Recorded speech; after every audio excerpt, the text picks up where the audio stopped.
ശരിക്കും അത് കാളിദാസനിലാണ് പോയി എത്തിച്ചേരുക.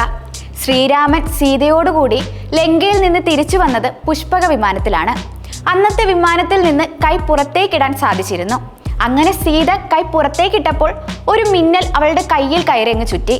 അതൊരു വളയായി മാറി. ഈ സങ്കല്പത്തെയാണ് മിന്നൽ വള കയ്യിലിട്ട പെണ്ണഴകെ എന്ന വരിയിൽ ഉൾപ്പെടുത്തിയത്. അത് സീത തന്നെയാണ്.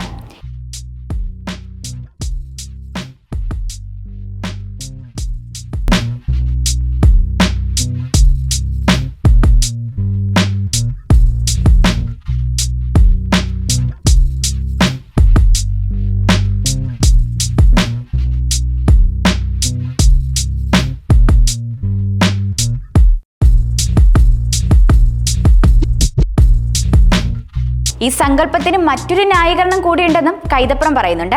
വേറൊരു ന്യായം കൂടിയുണ്ട്. അവർ, അതായത് സീത, ഭൂമിപുത്രയാണ്. ഇത് എർത്താണ്. മിന്നൽ കയറി കയ്യിൽ ചുറ്റും. സീത ഭൂമിയിൽ നിന്ന് പിറന്നവളായതുകൊണ്ട് ഭൂമിയിലെ പ്രതിഭാസമായ മിന്നൽ അവളിലേക്ക് അടുക്കുന്നത് സ്വാഭാവികമാണ് എന്നൊരു കവി ഭാവന കൂടിയാണ് ഈ വരികൾക്ക് പിന്നിലെന്ന് കൈതപ്രം വ്യക്തമാക്കുന്നുണ്ട്.